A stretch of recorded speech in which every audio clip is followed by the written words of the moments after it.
welcome to this episode of Inside the Music. Today we're talking with Chris Yong and Emma G Hey. from Static Era. Thank you very much. It's very good to be here. Absolutely. So, where's a good place to start? How do I pronounce your last name? Very carefully. With precision, if you want to avoid a punch in the It actually face. takes No. years of practice to get the right intonation. Basically, It took you years to get it. No, actually, never mind yours. So, Chris and I actually discovered one of the best ways to help you remember how to say it is the Muppets song "Monomonomp," because instead of saying "monomonomp," you just say "gamagami." Do do do, gamagami. Do do. You feel me? Like. You remember this conversation? Oh yes, yes I do. So, Alex, it's your turn. Come on. Do do do do do. Gamagami. Do do do do. No, I'm good. I'm not comfortable enough for this situation. G is fine. Emma G is fine. I'll stick Yeah. with G. All right. So you've spent a bit of time in the States recently. Yes. I moved there in 2015. So how is that affecting you with your music? You've been doing quite a lot of stuff. Oh yeah. So yeah, as a solo artist, I moved there with this whole thing of I wanted to make a full-time income with my music, and because I'm a dual citizen between New Zealand and the States, it was really easy for me to just pick up and go. It's been a really, I was telling Chris on the way here, like it's been a really tumultuous, beautiful, frightening as hell, surreal journey that I've been going through because I come from a rock background. I grew up listening to Metallica and Iron Maiden and then Tadpole and then we formed Static Era and we had this beautiful thing that was working for 5 years, and the sound has completely changed, but not completely because I've still got the rock vocals that I've got going on, and so it's all kind of come to fruition with this new album that I'm about to release in a few days. Yeah, we were talking in the car just before, as corny as it sounds, but being a musician, it really is about the journey. And we were talking before about what does the destination, what does that actually mean, and what does that look like? And so often we get caught up in the glamorous kind of end state that we think if only we can just get to that end state, we've made it. But I think we need to take a step back and go, well, what does making it actually mean? And Emma, you were surprised, right? Because you found yourself in a situation where an established American muso was saying to you, actually, Emma, you happen to be in this place right now, in this situation, you've made it. And it was a reality check for you, wasn't it? It really was, because I still consider myself that small town girl from Raglan who is geeky and awkward and just doesn't know her left from her right half the time, and who makes bad jokes all the time. All the time. And I still do. I mean, that's not going to stop. It's one of her most endearing qualities. But yeah, so and to be told, to come to the realization, actually, I've been making a living. I've been paying my rent and traveling the world essentially, doing from music. You're living the dream, Emma. I am Living the dream. I just don't want to wake up. No, it's been pretty cool.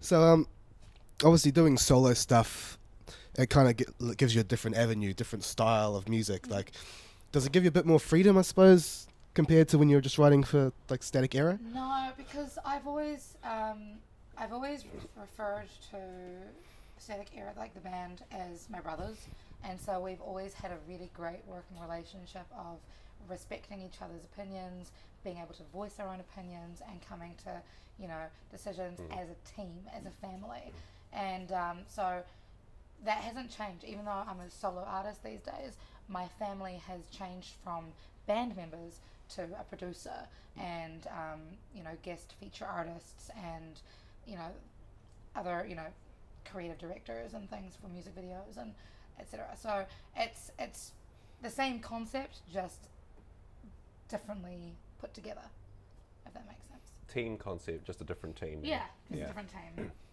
And I guess the biggest difference is that the team has changed from being a solid 4-person team to an ever-changing, cast and crew of just like different random people who, show up for this particular project and then show up for this particular project. So I think the interesting thing is when Static Era started out, it wasn't actually a band. It was meant to support Emma as a solo project. She had these songs that she wanted to turn into rock tracks, and a couple of us were like there to support her and turn it into that. It just so happened that over time, as we were hanging out and working together, it felt more like a band rather than Emma as a solo artist. So that's actually how it started out, and it transformed into this team, this band of brothers and sisters, so to speak. Yeah. Band of people. Yeah. Humans. Band of peeps. Yeah. So you mentioned like music videos and that. I remember reading on your Facebook page, you're saying that you self-funded all of your music videos and all that sort of thing. Was that a conscious decision, or was there anything else behind that choice? I think it was a case of necessity. I mean, look, we were just like every other band, we would, put our application into NZ on there, and if we're fortunate enough to get funding, then great. But we made a decision a while back that we were never going to let that hold us back. And it just meant that we needed to get really creative, and we needed to find really good people that we could work with on that. And I guess over the years of the 8 music videos that we have done, we've worked with some really, really talented directors who gave their time and effort because they wanted to and because they believed in what we were doing, not because it was a paid job for them, because there was absolutely, very little, budget to work with, to be honest. There was whiskey. Or maybe there might have been pizza on the shoot day or something like that. But yeah, I mean, I've always been amazed at the talented people that are out there that, you just need to find them and find the right project to work with. Yeah. I suppose it helps with the expanding the whole family part as well, bringing people in. Totally. Well, I know I've got this view now that whoever you work with, they do become an extended part of your band family or your music family. Even though, the artist or the band may be the one that is the most visible, they can't do things on their own. They need a wider support team behind them. Are you saying that teamwork makes the dream work? Sorry. Had to. Why, yes, life coach, Maggie.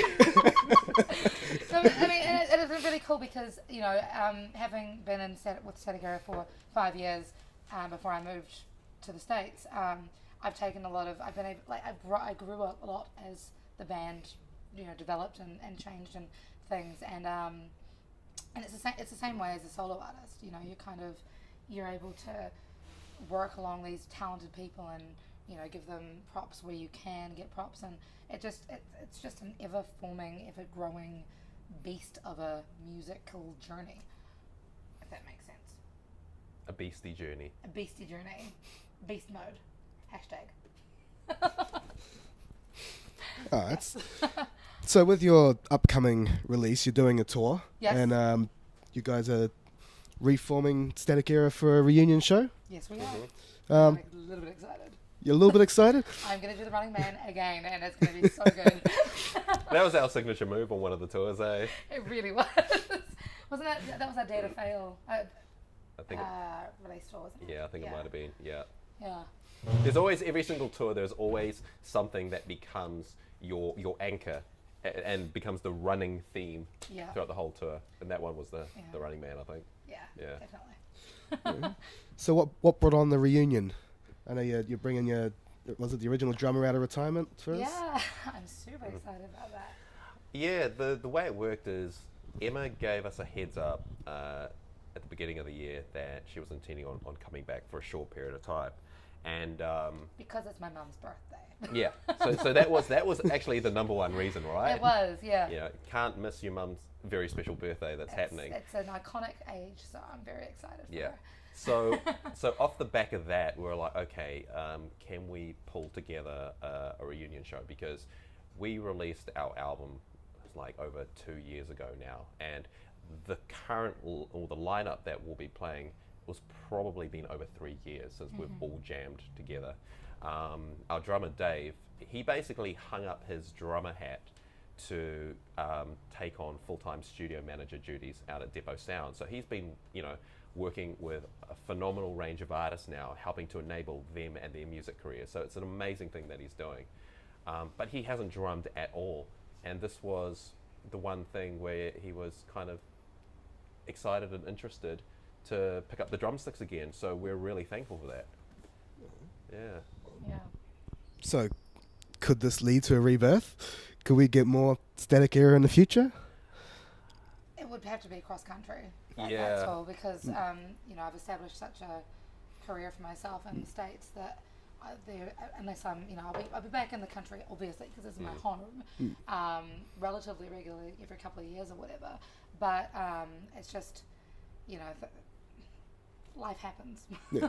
Yeah. Really. I mean, Emma and I have talked over the years about, well, if Emma does happen to, hook up some kind of opportunity, then Which I'm working on. Yeah. Then who knows? Maybe we'll find a way to take the band and play some shows over there. But yeah, we do have this big thing called the Ocean? Pacific Ocean that separates us, and it does make things difficult. I mean, granted, there is this thing called the internet now as well that Exactly. we can use, but there's still an element of having a physical presence, and I don't know. I know we haven't fully cracked. Well, how do you build, your artist reputation just purely online? You still do need to have, the real shows and everything else to support it. But who knows what'll happen? We'll just keep chipping away, see how it goes. Yeah. So you're super excited about the show. So what can the crowd look forward to? What can they come to expect? Are there any surprises? Running Man for Are there- starters. I mean, the Running Man, obviously. we've let the cat out of the bag with that one. I'm sorry. My iconic Running Man boots are currently in repairs. Yes, those have come out of retirement as well, they've right? come out of retirement. Yeah. They've been in storage for the last 2.5 years. So just to really, I'm looking forward to the energy, and I'm looking forward to, because when we are on stage together, there's this really positive buzz that seems to emanate from everybody, and so the crowd will be able to work with that, and we've got all our songs that are coming out of retirement as well. Yeah, we're pretty much going to play almost our whole entire back catalogue, right? Pretty much. Pretty much. So it's going to be. Yeah, we really want to make it worth people's time to turn up and attend. Everyone's favourite song. Yeah. Yeah, pretty much. I don't think we're going to miss any. I don't know. Should we do like a surprise dress up? We did that before. We had a single release show, and we made the themes the letter S. Yeah, it was an S theme. It was an S themed party for a single release. So Chris was beautifully dressed as Scooby Doo. I was Superwoman. Dave was a secret agent, and Victor was the scientist of the group. Yep. So we may, who knows? Watch this space. Follow us on social media. Emma, we'll leave that to you, okay? You can dress up and be even more special on the night. I mean, I may bring my minion onesie out of retirement. Who knows? All right. So where to go from that? You brought up Minions and I got distracted. Story of my life. A lot of your lyrics, obviously, you have themes. I know there's a single you got where you're talking about the pressures and things, the CD music industry. Being a woman. Being a woman. Being a woman in the music industry. Yes. That's what I'm going for. I am a woman in the music industry. Yeah. Shock. It's been interesting. The New Zealand market is very different to the DC market, and I think I used to look. I don't know. It's all about perspective. You can look at being, having certain attributes that could be work for you or work against you. For example, back when I was involved with a certain reality TV show, they wanted to frame me as the angry, dark-skinned woman, and I'm not about that life, and I refuse to. I refuse to bow down to the idea that as a woman I need to be an angry, dark-skinned woman, especially being in, because I am a tan of color, and I don't believe that does any good to anybody, least of all women, and least of all to those of darker pigment. So I kind of, since moving to DC, which is nicknamed Chocolate City, FYI, I know, right? But it's been a really empowering couple of years for me, as I've come to really love and cherish and flaunt my femininity and flaunt my multiculturalism, because there's more to me than just skin color, obviously. Like, my roots go back as far as Iran, Norway, white America, and Fiji. But I'm born in Waikato Hospital. So, and then, Chris has his family lineage, Dave and Victor have their family lineages. And I think that as a band, we were able to, really use those to build us as humans, as musicians, as songwriters. And these days I'm really drawing on that, because I'm totally unapologetically me, and anybody who tries to close that window down as like, oh, you're just another woman, or oh, you're just another dark person, you must be into R&B and hip hop, that's when I give the middle finger and just say, well, this is what I do. Like, you can either like it or lump it, but if you're going to close the door, that window's going to open another one. So there's always a way. And I feel like people often spend a lot of time looking at that closed door and thinking, shit, how am I going to, where am I going to go from here? Not realizing, if you're concentrating so much on that particular door, you've totally forgotten to realize there's another 3 behind you or to the side of you, you know what I mean? So, and my audience in America are beyond supportive, both spiritually and emotionally and financially. I make a full-time income predominantly as a street performer, and that's opened opportunities for me, on television. That's offered me opportunities to be in, the Washingtonian magazine, as well as playing at the Kennedy Center, like just ridiculous things that, maybe it is because I'm a woman, but I'm gonna hold that to my advantage as opposed to concentrate on the negatives. It's been pretty weird. No, Is that enough? you're you, Emma, and I think that's if we kind of look at things a little bit wider, people want to categorize things in order to easily understand what's going on, and I think you get really strong examples of that categorization in the entertainment industry, right? Absolutely. Like they want to put things into formulas, like, oh, you must be this or you must be this, and if you don't fit in one of those formulas, then they don't know what to do with you. And that's where, I guess as an artist, we make this decision, well, do we stay true to who we are and what makes us us and just keep pushing on regardless, or do we then try and conform to fit into one of these molds? And I know personally, and you're the same, that screw it, we'd rather just stay true to who we are, whoever we are, flaws and all, but that's us, rather than try and turn into something else. Because the other thing, and we're talking about this in the car on the way to this interview as well, is kind of the facade of the entertainment industry and the music industry. And where I'm going with this is, I know people that aren't actively involved in these industries, the moment that they see you in any kind of publication, or you're on a music video, or you're on TV or something, they think, oh my God, you've made it, you've cracked it. All of a sudden, you're at this level of success. And it is so not that. It's like this ongoing journey that you've got to continue to build your career. But yeah, people don't see that. And I think, when you're new to the industry as well, you kind of buy into what you think. And this kind of cycles back to that idea of what success and the destination is, right? Yeah. It's just, we paint this picture as artists that we want to put forward the best that we can be. But I think often at times people might misinterpret that to mean you've struck gold, you've hit Yeah. everything, and that's not actually the case. Yeah. It's And it's funny because I think when it comes to, you know, trying to decide whether or not you want to fit into that box or that whatever ideology that people have you somehow pigeonholed into a certain character, yeah, and then being able to stand up and be like, actually no, I'm 100% me.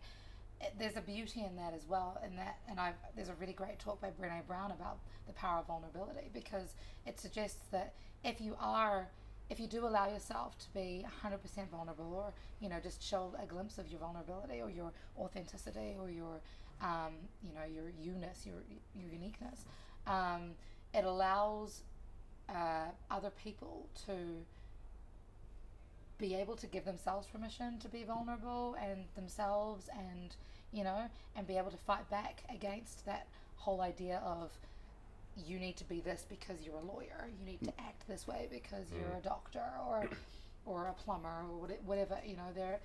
We are all unique in our own ways, and shouldn't that be celebrated as opposed to pigeonholed into every golfer is the same as everybody else? It just doesn't work. I think artists, when they can accept and allow themselves to be vulnerable, that's where some of their best work comes out. But it's one of the scariest things as an artist, by all means, that you have to kind of allow yourself to go through, right? First of all, you're just finding a way to express this vulnerability that you're experiencing, and then you've got to find the backbone to then put that on display. It's not even like, I think the first step is more allowing yourself to be vulnerable. Yeah. And then expressing it. Because like allowing facing yourself in the mirror, cue Michael Jackson, is like, that's confronting in itself, realizing that that you are this particular person, and then being able to then revel in it and express that. I think, I don't know, the whole process is scary, but it's rewarding, and it's the best thing I could possibly do with my life, is just being able to allow myself to be me. But I also think that when you can go through that process and the art that comes out of that process, it's not a logical thing anymore. People they'll resonate with it on a whole nother level, because if you're sincere about that whole thing, people will just pick up on it. Well, I feel they will, and definitely they'll resonate with it, and you'll find connections to songs. And I think, whenever I'm listening to songs, it's like, aside from like maybe, the great riffs or whatever, what is it that makes me connect with that song? Yeah. It speaks to me on a whole nother level than just, oh, that's a great riff. You know what I mean? So, vulnerability, completely agree. And the other thing which you were touching on about that show is, look, I have so much respect for Emma for making the decision that she did, because had she conformed, you could have possibly gone right to the finals, and your awareness in the public eye could have blown up, like, hugely. But I would have hated my life. But you would have been known.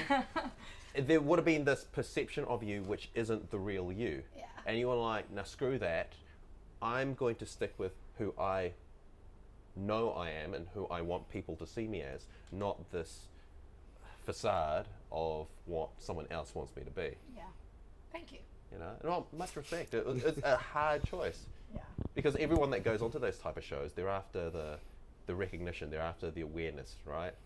And you made the conscious choice to go, no, this is more important, not that. Yeah. Damn, we're getting deep now, aren't we? Very deep. Well, it kind of goes into the next question a little bit. So you guys obviously know that we've had a few losses in the music industry recently. Chris Cornell, Chester, who have a lot of music that hits people at an emotional level, and there's also been a recent spike recently in local musicians as well, who have unfortunately taken their lives. Yourself, you've struggled with health issues. Do you have any advice for people that are struggling, or anything along those lines? So yes, it was actually partly due to my health issues that I got into songwriting and music in the first place. I was born with a rare condition called hydrocephalus. So I have a cyst in the middle of my brain which blocks off the exit way for your brain fluid or cerebral spinal fluid to exit out of your head. And as a result of that, I've had 24 surgeries, 10 of which have been brain surgeries. And so my way of, self-expression has always been in the musical realm. But that in itself, it kind of, my mum's always raised me to be like, you are a survivor, you are a warrior, you are here for a purpose, and because you survived, and not only have you survived, but you have survived beyond expectations of, you're not, you don't have cerebral palsy, you don't have any health effects, that are physically shown. So that messaging as I was growing up was really helpful for me, because I actually went through, I was diagnosed with depression, severe depression at the age of 12, which I was struggled with throughout my entire teenage years, and as a result of that, on top of that, I should say, I, probably the first to admit I had a drug problem when I was growing up as well, and my ex-boyfriend committed suicide when I was 19.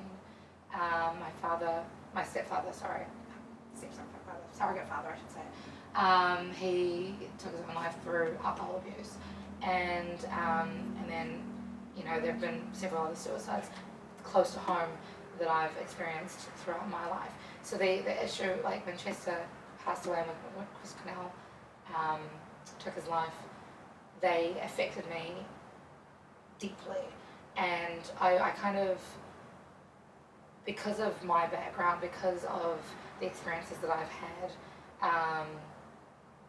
it's always been really my biggest hope that not only can I use my music to express myself, but hopefully that music will unify people who are going through similar situations, and give them a little glimmer of something to hold on to, to help them realize that they're not alone, and that there's always somebody there to help or to talk to, or that it's okay to cry.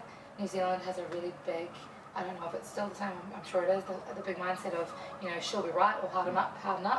And I think that's a huge detriment. I think that we need to cry, that's why we have tear ducts. Like, we're physically made to feel, and that it should be something that is not just encouraged but celebrated, that you're strong enough to be vulnerable, and you're strong enough to be able to express yourself in any manifestation that you wish to do that. Which gets back to your point around allowing yourself to be vulnerable in the first place, exactly. right? Exactly. It's one thing to be vulnerable, but you have to get past the stigma to start with, as which is like, as well as individually. or if I allow myself to be vulnerable, does that mean I'm weak? Does that mean I'm a lesser person? And I think we need to get past that. Yeah. Definitely. So I used to teach at a university here in Auckland, and one of my students actually told me one time that that they were going through having suicidal thoughts and things, and so my immediate response to her was to check how suicidal she was, if she thought about how deeply entrenched she was in her depression, and and acknowledge that she was strong enough to even open up to me in the first place, because a lot of people don't feel that they can, because when you're in that mindset, you're not thinking straight, and I know that because I've been there, and it's hard to be able to to be honest with yourself and honest with others about how that is. But I think my biggest advice is really to be able to love yourself enough and love your tomorrows enough to realize that there is a way through, and be believe that you, even if it's really hard, believe that you have a purpose, and because we're all here, we've all fought our own battles, so it was through that whole experience, and my battle through depression, that the day that my student came to me, we actually had band practice that day, and Chris could just see on my face that something wasn't right, and so he was just like, okay, I'm just gonna let her be and do her thing, and so I sat down on the floor and laid down, and he's just like, okay, well, she's in a funk, so I'm just gonna play my guitar, and the chords that he played were just flippin' beautiful, and I just burst into tears, and started sobbing uncontrollably. I don't know if you remember this at all, but yeah, so he's like playing these chords, and I'm just like bawling, and then I started singing, and we ended up writing a song specifically around suicide and suicide awareness and depression that day, which was a really cool, it was our little token of holding on. Well, for me, I mean, what we're talking about, vulnerability and kind of, channeling that into art. For me, that song is a really special song. Yeah. There's just something about it, how it came about, how, the process of which it was written, and in its final form, it's got a really significant message. But even though it's a grim topic, the message and the meaning behind it, which Emma put lyrics to, they are one of hope, which is, well, I mean, Emma can speak for herself really, but regardless of what you're going through, there is always a silver lining. You just need to see it, and you just need to believe that it's there. And I think that's the hard part when you're in a funk like that, being able to see and believe that hope still exists. I'm going to kind of look at that topic slightly differently, and it's more, I think people have a very, they have a misconception as to how artists should be in general. Especially like when we look at someone like Chris Cornell or Chester Wright. I mean, the number of times it's like, well, look, they're at this level of success, right? They've got nothing in the world that they should be concerned about, nothing at all. And I think the thing people need to realize is that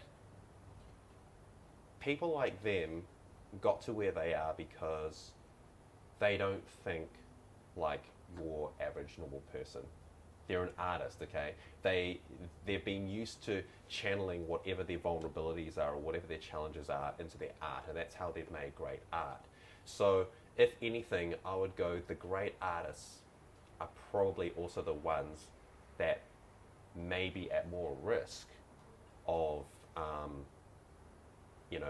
mental health or, things like that, because that's what got them great. They weren't normal. You know what I mean? So when people, I guess, judge the actions that come out of something like that, all that they can look at it is from their own point of view. And you could be a very normal person, right? But you're basing your perception on someone who's been very unusual to get to where they are. Yeah.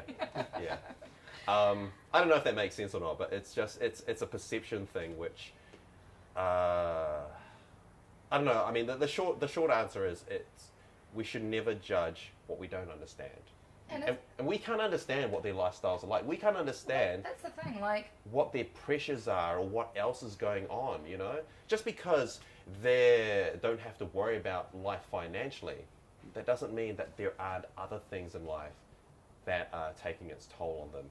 The sense of responsibility perhaps that they felt.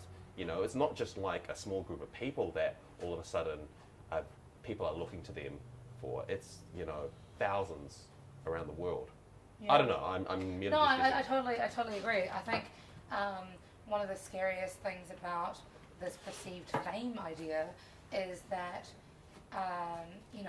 sure, what is success? It's fame, it's fortune, it's, all the hot girls or hot dudes or whatever. If you care about that sort of stuff. But when you look at it from an artist's perspective, often those pressures that you were talking about, like having that, that team the team of people who are constantly saying, hey, you need to be this place at this time, or hey, you're responsible for the teenage years of this demographic that you've just sold 1 million records, and basically your music influences 1 million people, and that's a huge thing to have on your shoulders. But it's also incredibly lonely as an artist, or it can be incredibly lonely as an artist, because you're hustling all the time. Your social life is minuscule at best, and I'm literally just pulling stuff out of my ass, but there are so many things, from my experiences at least, and I'm nowhere near, obviously I'm nowhere near that magnitude, but I for me personally, there are often times when I still struggle, because it's I'm working from 5 a.m. to often until midnight, and my social interaction is literally saying hello to people, and that's it. And so I'm exhausted. The healthy eating goes out of the way, and you need to be on your game health-wise in order to be mentally healthy. The pressures that people put on you with regards to engagements, whether it's publicity engagement, or whether it's a show or whatever, and then you've got people constantly asking you for favors, and then you've got people who are saying, I love your music because this, that, and the other thing, and you've helped me through this and the other thing. That, as much of it as it is a blessing, it's also well, shit, how do I I'm just a human. One of my favorite sayings that a girlfriend of mine told me the other day was how refreshing and yet upsetting it can be to realize that those you put on pedestals literally are just people that you have put on a pedestal. And I think that's one of the things that we just kind of disregard. You've worked so hard for this, sure, but I didn't ask to have somebody, I don't know, tell me that X, Y, and Z. I don't know. It's a huge thing. It's a huge issue that has many veins that kind of feed into it. But at the end of the day, we can only approach it with compassion, I think, and an attempt to try and be empathetic and put yourself in people's shoes to try and understand, as opposed to being the first to judge and critique and criticize. Yeah. All right. Went down the rabbit hole on that one. Yep. Today you guys are going to play us a couple of acoustic tracks, is it? 1 or 2? Yeah. I believe so. You believe so? I think that's the plan, isn't it? Oh, you can play as many as you like, really. But I suppose before we get into that, I feel like I've kind of ignored you a little bit there, Chris. Oh, no, that's... Yeah. How could you? I'm sorry, man. I'm sorry. Jokes. But yeah, tell us a bit about what you've been up to over the years. What have I been up to over the years? Oh, jeez. You've been in many bands over the time. I have. I've had quite a extended, I guess, career in music so far. I mean, it all started for me with Tadpole back in the day, and then after that, so I recorded a couple of albums with Tadpole. After that, I had a band called Redline, which was quite a meaningful band for me because it was with my brother and a couple of really good mates, and we had some great experiences. Released an EP with that. I guess it was at that fork in the road where Redline had kind of wound down that I found myself a bit aimless musically, and that's where Static Era came along. So in a roundabout way, and I don't know whether we believe that the universe plans things or not for a particular reason, but that was kind of my transition into Static Era because I was at a loss. My brother had moved to the UK, so once again you had that whole kind of worldwide divide. Seems to be a running theme that's happening lately. Maybe I need to work on that. Yeah. So anyway, so that led into Static Era, and we went quite full on with that for about 5 years. And personally, I mean, look, it was a bit of a bittersweet moment when Emma told me that she was keen to move to the States, because that basically meant that things as we knew it for the band were going to end. Okay, didn't mean the band was over. It's just how we knew it, that was it. And I guess that's why we put quite a bit of work into releasing that album when we did, because that's like a snapshot of what we went through over 5 years. So it's like the best of memories. You know, it's got songs that are at the start right through to DME, which is the most recent song, which we feel is a really special song. It captures the whole entire vibe of that. So then from that, I found myself once again at a musical crossroads, and at that time I caught up with another muso mate at the Motley Crue gig that was on at Vector Arena, and one thing led to another over far too many drinks, and we agreed to start this band called Unleash the Kraken. so we did this for probably about a year. Then there are a number of things which once again kind of prevented that from being able to continue on properly. Distance, once again, was another one of those factors. And then that's morphed into this newer project that I now have going called Metaract, which is a bit more of a kind of, I wouldn't say thrash metal, it's not thrash metal, but it has more of a metal-ish edge to it than some of the previous stuff that I've done before. So that's kind of where I'm at the moment. But that's why I'm also really excited, because this reunion is like a blast from the past to kind of relive kind of those 5 years that we spent so intently with the band. And I think the thing that I really appreciate about it is we had our first jam together just earlier this week. And it's like a good friendship. You know, when you have not caught up with someone in such a long time, but when you do, it's like time hasn't passed. That's what it was like on Wednesday night. I mean, some of us just, we needed to kind of struggle, well, we were struggling a little bit to remember the finer little bits that we recorded as part of the songs, but the actual vibe was like, holy shit, there it is. Nothing's changed. Yeah. And it's funny that you bring up the whole, you know, the snapshot concept, because, you know, it really was like, the Static Era was such a big part of my life. It was the part of my life for so long, and each song that we are going to be playing on Saturday it's like it's got its own little story and its own little backstory to, you know, to our lives at that particular moment.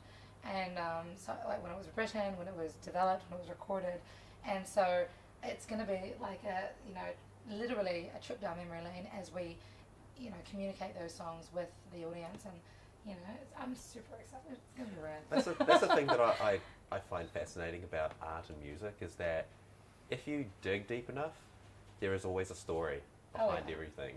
And good art has a really good, meaningful story if the person is willing to ask and find out what it is. Like, there is always a story behind every single song that we've written, behind the artwork that we've put behind the albums. If people want to find out more about it, they're welcome to ask us. But that's what I tend to see it as. There's always a significance in a story. Yeah. So, what are you going to play for us today then? Well, we have 2 songs ready. Obviously, Dear Me, which has been one of the best songs that we've at band practice on Wednesday. It was like a recurring song for the practice, because it just means so much to all of us. So that's our first song. Second song? I think we'll do Nobody's Toy. Yeah. Yeah. We'll give that a whirl. Okay. Yeah, we'll give it a whirl. Hopefully we're not too rusty.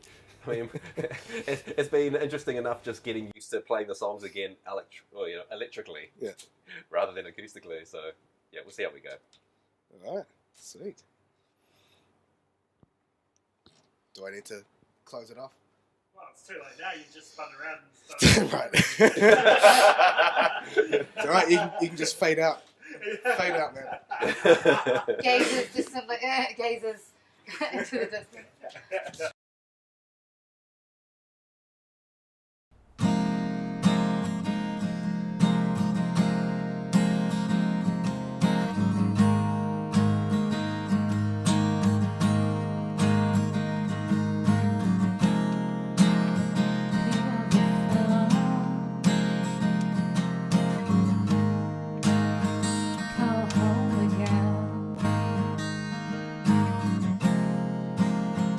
You're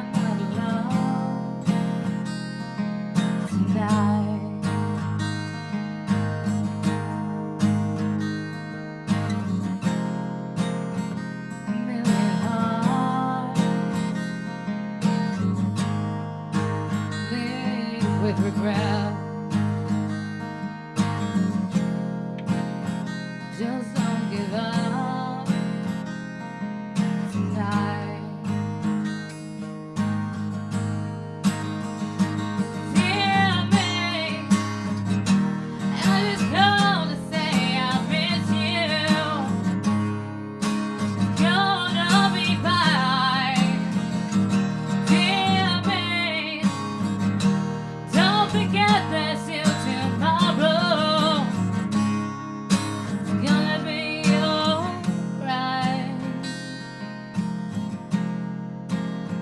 The light is there. Please have faith. It's not the end tonight.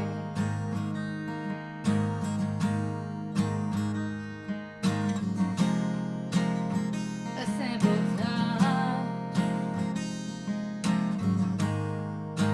smile from a stranger. Just don't give up. It's in you.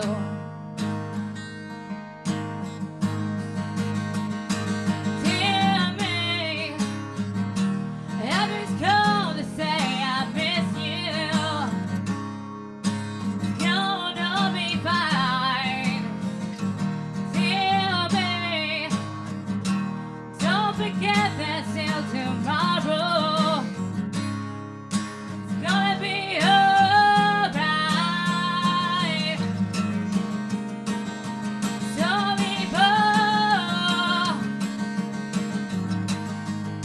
you turn out the light, this life is yours. Be true to who you are, it'll be alright. Dear me, I just called to say I miss you. It's gonna be fine. Oh, dear me, don't forget this till tomorrow. It's gonna be alright. It's gonna be alright. It's gonna be alright.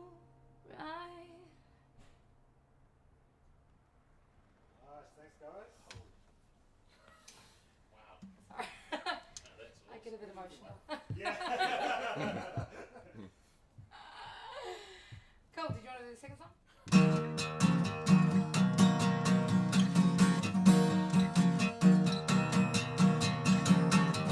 You think you're kinda special, like I should be so grateful that you would take a chance on me.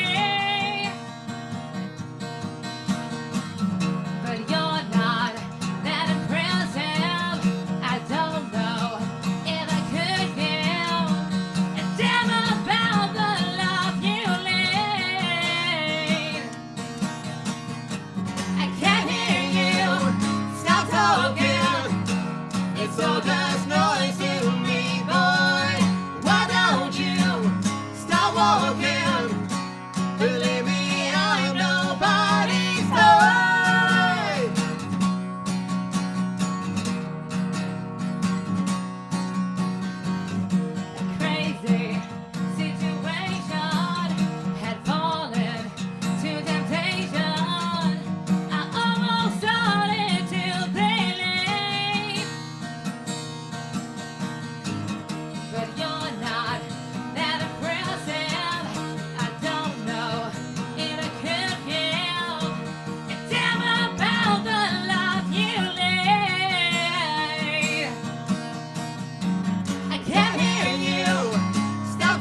start walking.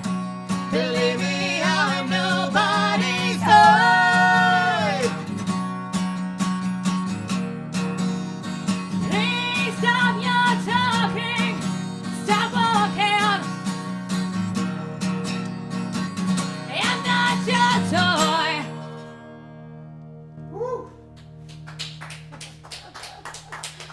Thanks a lot, guys.